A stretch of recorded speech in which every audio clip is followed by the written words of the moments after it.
Hello, I'm your host, Peter Komendowski, and welcome to Surviving Bad, where we explore stories of survival, hope, and inspiration. Today, we talk about life in the emergency room in the front line of drug use disorder.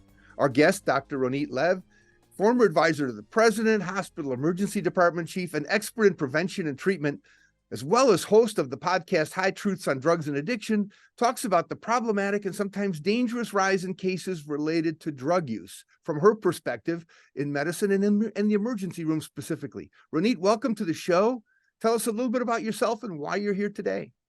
Well, first of all, Peter, thank you so much for inviting me. I am an emergency and addiction physician who practices on the front lines. And the thing about the emergency department, it gives us the front view of all of society's problems. I've been doing this for 30 years. I've probably treated 100,000 patients, and I still love it. But I still see the problems in our society. Now, you've seen a lot of changes. I know you've been very instrumental in regulations and scientific research related to cannabis and marijuana use. And you've seen some pretty dramatic things happening in emergency rooms that when you shared with me, I realized that the average person doesn't even realize these things are happening. What are some of these trends you're seeing? So do you want trends specifically to marijuana? Because I look at, all drugs and mental health and really everything that comes through the front doors of the hospital. Well, let's start with all of them first. All right. Well, okay. I come in, dress for my shift, turn on the computer and see what's going to face me. And usually the first thing I notice is a sea of red. A sea of red are people who've been in the emergency department for over a day. They've been there for hours and hours, and these are usually mental health holds waiting for disposition. And I'd say, at 6 a.m, maybe half of all our beds are with people with mental health issues. And a good percentage of them are related to drugs, all sorts of drugs. We did one study of all our drug screens, and 50% of them were marijuana, 76% methamphetamines, and a growing number of fentanyl as well. So that's the first thing that strikes in the emergency department. And that's kind of how I start my day, trying to see if any of these people can go home. Some people wait in the emergency department. They come in maybe on a 5150 hold, which is a 72-hour hold. We even bring a court into the emergency department that changes that 72-hour hold to a 2-week hold. And those patients are still waiting in the emergency department because there's no place to send them.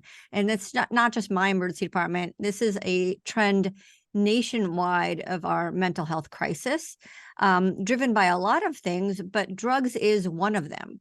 One of them that I feel like that's potentially fixable, right? If you have genetic propensity for schizophrenia, bipolar, then that can be controlled with medication. But, when drugs cause mental health crisis and we've got more and more drugs, then that's something that should be preventable. And there's a big price to pay also with those bed holds. But go ahead. Well, let me ask you a question, because we talk about drugs and then mental health. Is there a chicken and egg thing here? Which one comes first? Are people with mental health problems reaching out for drugs, or are people that use drugs have more higher propensity for mental health issues? Both, right? So it's not always clear cut. We know that there's a genetic disposition, and throughout the ages, there are people who've suffered from mental health disorders and treatment for that. Drugs come along, and maybe people with some mental health challenges reach out for drugs, but also people who don't have that propensities reach out for drugs and then develop a mental health crisis. So there are large studies, multi-million population studies done in Europe and even the United States that have shown that people who use high potency THC, in Europe it's defined as more than 10%, have with continued use, daily use, will develop long-term psychosis, such as schizophrenia or bipolar disorder. Not only that, those studies have shown that if those people would not have been exposed to marijuana in the first place, that population where they sell high potency marijuana, like in Amsterdam, Paris, London, those populations would have had less psychosis in the first place. There's multiple studies that show that if we were able to target men between the ages of 21 and 30 and not have them exposed to marijuana, we would have 30% less schizophrenia in that population. Now, something I noticed you said that Europe and many of these studies consider 10% high potency. And yet here we see talk about 90%, 95%. Does that increase the risk? Yes, it's crazy because what I see in the emergency department is people who are using the high potency products, that dabs, shatters, the 90% THC products, the oil vapes. Their clinical manifestation of toxicity is more like methamphetamine, really amped up. I mean, people of an older generation think of marijuana as a mellow drug, helps you relax and help your appetite. But the new genetically modified high potency marijuana is opposite of that.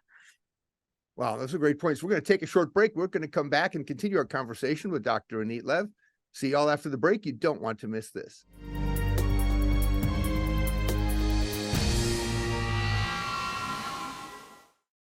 Malware and bots and worms, oh my.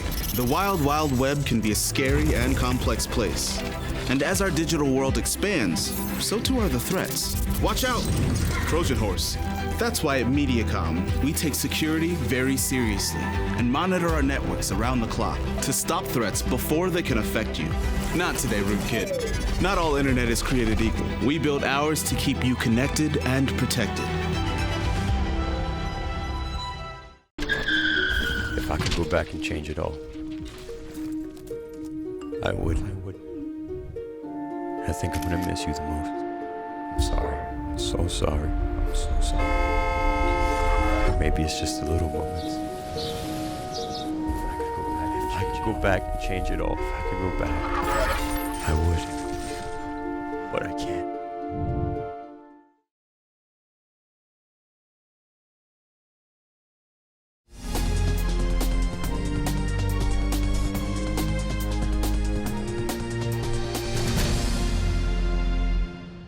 Welcome back to Surviving Bad. We're talking with Dr. Roneet Lev, a board-certified emergency and addiction medicine doctor.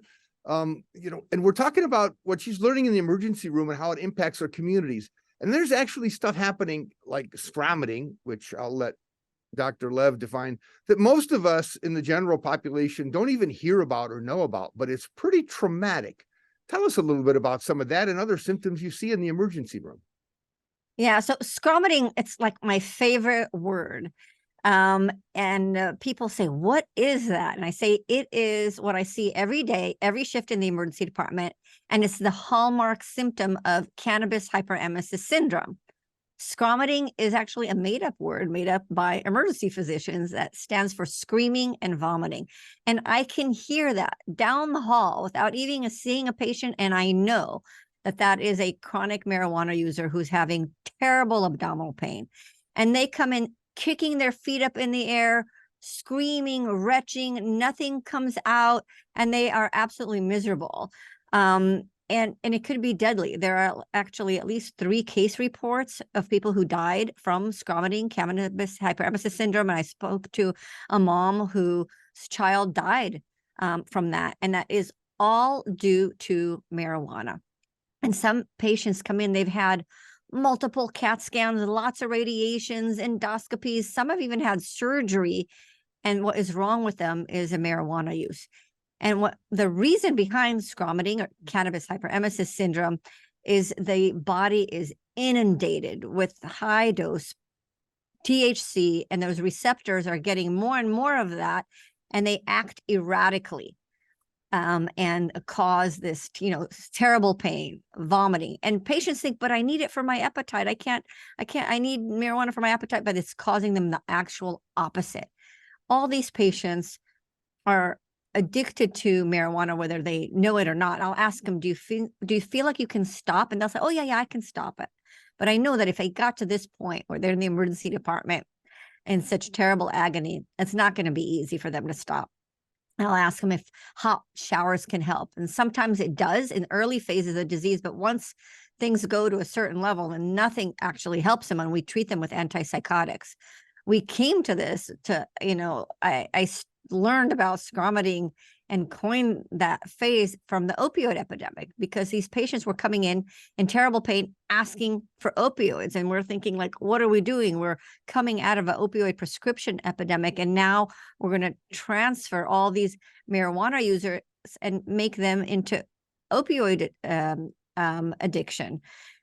So we had to come up with a protocol, and we actually published a guideline, a community guideline on how to treat cannabis hyperemesis syndrome without turning to opioids. But addiction is real, and withdrawal from marijuana is real. So when I ask patients if they're addicted, they'll say no, and I'll say, well, just in case, if you stop using, you may have headaches, anxiety, insomnia. These are symptoms of withdrawal. They'll last about a couple weeks, and then you should feel better. And then, hopefully you get them to understand that. Now, as a doctor, though, you've got to know that the power of addiction and withdrawal, it isn't always the capability of an individual to overcome it on their own. That's true. But I think understanding what happens to you, what's happening to your body when you're ill, is at least the first step. And understanding the symptoms of withdrawal is the first step. So marijuana withdrawal is more like withdrawing from cigarettes or coffee, maybe, more. It's uncomfortable. And there is maybe medications to help with those symptoms, but with time, it's doable.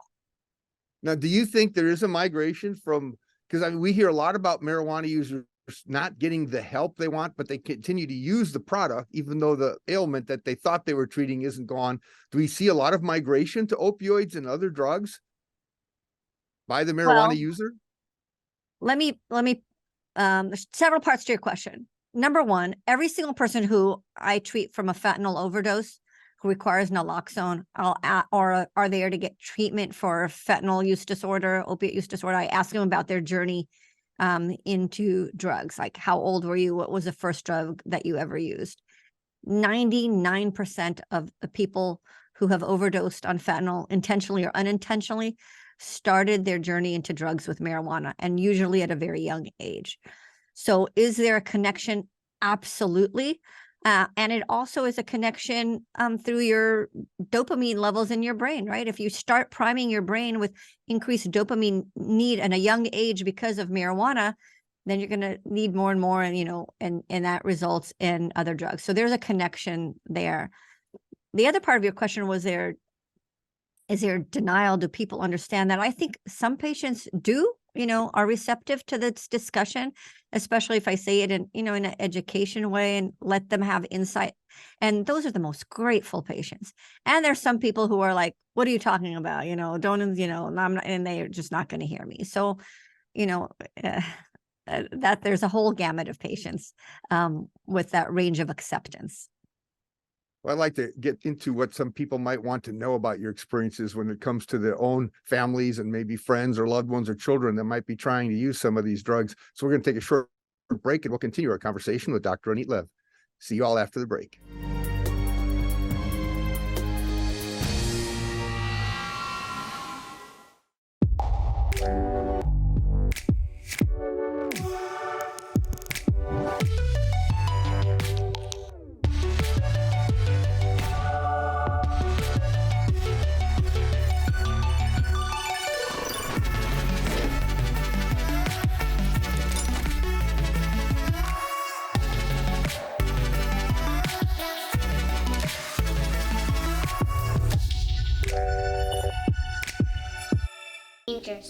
You told me not to cross the street without looking both ways. You told me not to touch the stove. You told me not to do drugs. You told me not to drink and drive. You gave me so many messages about how to stay safe. Why didn't you keep me safe by properly storing your gun?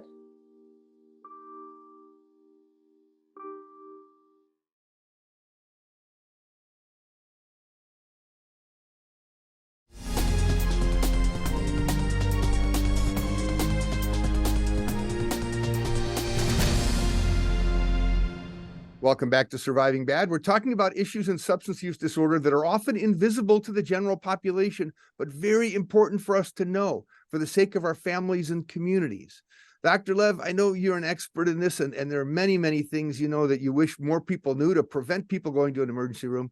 But I want to start with asking you about something that I just thought was fascinating in your bio. Death diaries, a study that you did about prescription patterns of people who died from accidental medication overdoses. What did you learn? Boy, those death diaries really changed my life. As a young doctor, I just kind of followed, what other doctors were doing. They say, don't judge someone's pain, give prescriptions. And I was one of those doctors that's like, okay, here's 30 Percocets, have fun. I don't think you really need it. But I was taught not to judge other people's pain, to believe them. And that was the trend in medicine until I met a group of parents whose children died of these prescriptions. And I thought, but how can I, go against the trend? But I was really motivated by these parents, and other doctors told me, like, if patients just followed directions, they wouldn't die. I thought, well, is that true or not? So I went to the medical examiners and I got a list of every single person who died of a medication, 254 people. And I looked at their prescriptions for 12 months before they died. And that was the death diary. I just had all these people who died. I looked at those prescriptions. I thought, wow, that could have been me giving that last prescription. But I collected that data and shared it in a way to educate the medical community in safe prescribing and understanding red flags and coordinating. Someone needs to be a quarterback. Like your urologist can give you medications, and your orthopedic doctor, and your primary care doctor, and the psychiatrist gives you anxiety medications, and now you have a death cocktail. And really, the majority of people who died did not die of one drug. 80% of them died of a combination of medications that they got from different physicians. I felt like we can predict death now from this data. We could actually prevent death. And I became a real force in doing that. I felt like I understand the medical community. I was one of the people who did that. And there is a path out of that. And I'm really happy to report that that's been done. Actually, we do not have an opioid prescription drug epidemic anymore. We still need safe prescribing and coordination of medications. And we have a much worse crisis of fentanyl. But, we did get a hold of that prescription opioid problem. And that's interesting because in Iowa, one of the things we notice is there's a big difference or a big range between having the dying from an overdose to all the quality of life problems that happen while you're a user, which is the much larger number than the actual people die. And one user group that really seems to have suffered with misunderstandings in the use of these medications are seniors. What have you seen? Well, seniors have always been victims of the opioid prescription crisis, but now I see them victims of the marijuana commercialization. In California, there's a published report showing a 1,080% increase, a huge increase of seniors over the age of 65 coming to the emergency department because of a marijuana-associated problem.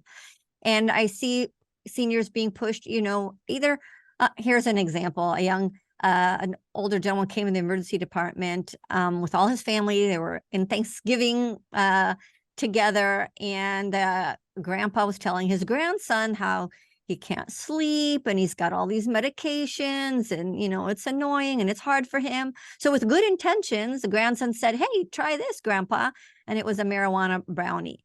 And grandpa slept great. He slept all night. The problem is he never woke up. And he ended up in the emergency department with encephalopathy. There is no antidote to marijuana. You just kind of have to wait for it to wear off the body. But if your liver doesn't work well, then that takes even longer to metabolize. So when I see people, not just seniors who take medications, seniors are also taking a lot of medications, and there are hundreds of drug interactions between THC, the active compound in the psychedelic compound in marijuana, as well as CBD. People take CBD and they think, oh, this is a benign drug, but there are over 500 drug interactions. So I tell people when they're using that, you know what? Do you take other medications? Say, oh, I take my blood pressure medicines. I take something for depression. I say, take out your phone. I let them do it. Take out your phone, go to drugs.com, click on the drug interaction checker, put in cannabis if you're using marijuana, put in cannabidiol, for CBD, and then add in your medications, your lisinopril, your depression med, whatever it is, and then click for drug interaction and read for yourself. Read for yourself these drug interactions. I'll have people come in with like dizziness, weakness, kind of vague symptoms. They can't like figure out what happened to them. And it turns out they used, some CBD or a THC gummy. So go to drugs.com, read for yourselves, and they'll read their own symptoms and they'll like, wow, no one ever told them to check their medications. Yeah, there is a significant breakdown in what's being communicated to people and the truth in some of these informations. Well, I'm going to ask you to come back after a short break, and we're going to ask Dr. Lev to share some comments, insights, and inspiration, things that you really need to know to navigate this landscape of health and survival with all these predatory people promising the world with these drugs they're offering you. See you all after the break. You don't want to miss this.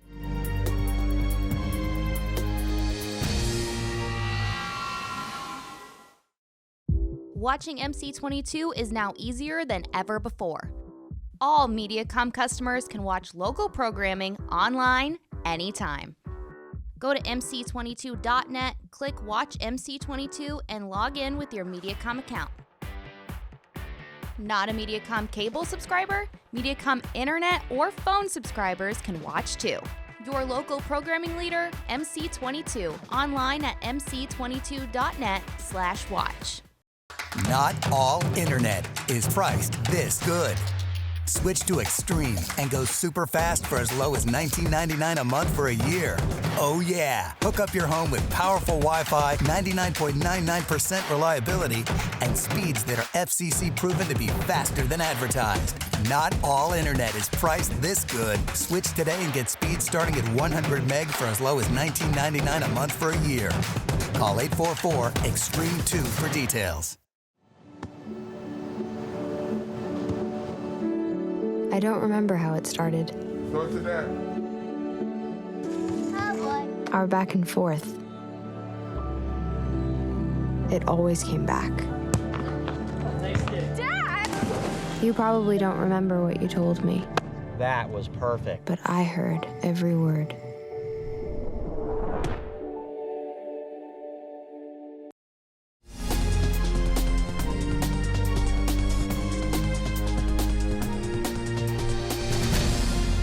Welcome back. Today on Surviving Bad, we've talked about life in the emergency room and the front line of drug use disorder, what a doctor does, and the risks every parent and drug user needs to be aware of. Let's see what insights and inspiration our guest, Dr. Roneet Lev, has to share. Doctor, the floor is yours. Well, I think people just need to make good health decisions. I think most people want to be healthy. They want to, young kids want to be able to grow as tall as they can, have a successful life. Whatever age you are, you want to make healthy choices. People want to, diet, exercise, take whatever supplements they're taking. But there's a lot of misinformation out there, and you don't know what's good and what's not. And as far as drug use, a lot of people know that, taking heroin, fentanyl is not good for you. So I don't tell them, not do that. They realize they have a problem. I want you to make smart decisions when it comes to marijuana, CBD, or any other supplements. And it's hard to know where to go for that information. So good sites to go to follow the science are something with a .gov under it. If you read what the National Institute of Drug Abuse has to say about marijuana and their warnings, and you'll get, straight, facts information. And another great source would be the International Academy on the Science and Impact of Cannabis, isaac1.org. We put together hundreds of medical articles for any consumer to be able to read in plain language. And you can look about, you're worried about heart effects. The American Heart Association actually warns people against the use of cannabis if you have a heart condition. Most people don't know that. The risk of psychosis and mental health. It's right there, in the science there with lots of studies is available for anyone to make smart decisions. So that's kind of really what I hope for the public to make no one's going to tell you what to do. You're going to make your own decisions, but I want people to make smart decisions that they make and healthy choices. Sociologists on this show have said that people just aren't connected to any sense of hope nowadays. And that lack of hope often drives them to experiment with things like drugs. But worst of all, it's a sort of a foundation for mental health problems like depression and anxiety, when you don't feel a sense of direction. And many people have said that that's a difficult problem to overcome to get people into treatment and intervention. Now, you being in the emergency room and right there when families have loved ones dying or living, how do you use that in a positive way to get people to change their lives? Well, the message that I give depends on the patient population that I'm dealing with, right? So I have young kids who I see because they're whatever, for stomach ache or, they stub their toe. They are not using drugs, but I will take the, 30 seconds to tell them. I ask everybody, do you use drugs? And they'll say no. And I'll say, good job, because you're protecting your brain. And your brain is growing until it's 25 years old, and your chances of addiction or problem for you at your age compared to me is up to 7 times higher. So good job. And I push the social norm, because the social norm is that most people actually don't use drugs. You and I talk about this all the time, so it seems like there's drug all around us. But if you actually look at the numbers, they'll say, 47% of people have tried marijuana. Well, that means the majority don't. So we have to push that social norm on that population. If there's a population that occasionally misuses, they don't have an addiction. They're not addicted. They are experimenting, making a mistake, maybe treating underlying trauma or anxiety or something else. They do not have a substance use disorder, but they're making a potential deadly mistake. I mean, yesterday I talked to the parents of Kai, a wonderful wrestler with a full scholarship to Iowa, actually, for wrestling. He bought an M30 pill of what he thought was Percocet for $8, and he was dead, dropped dead. Fentanyl. He did not have a substance use disorder. He did not have a mental health disorder. He made a bad decision, and his cell phone and the Instagram and the dealer killed him. So that there's real dangers that are out there, and there's no safe drug supply unless you get it from your doctor or medication. And for people who have a substance use disorder, I tell them that there is hope and treatment for their chronic disease of the brain of addiction. Thank you so much for sharing your insights today. And people should tune into your podcast so they can hear more of you and all the great advice that you have. And thank you all for watching today. Check out our website, ahealthyiowa.org, and keep your eye on MediaCom MC22 for our next episode of Surviving Bad, where we explore stories of survival, hope, and inspiration on MediaCom MC22, your local programming leader. Not all internet is priced this good. Switch to Extreme and go super fast for as low as $19.99 a month for a year. Oh yeah! Hook up your home with powerful Wi-Fi, 99.99% reliability, and speeds that are FCC proven to be faster than advertised. Not all internet is priced this good. Switch today and get speeds starting at 100 meg for as low as $19.99 a month for a year. Call 844-EXTREME2 for details.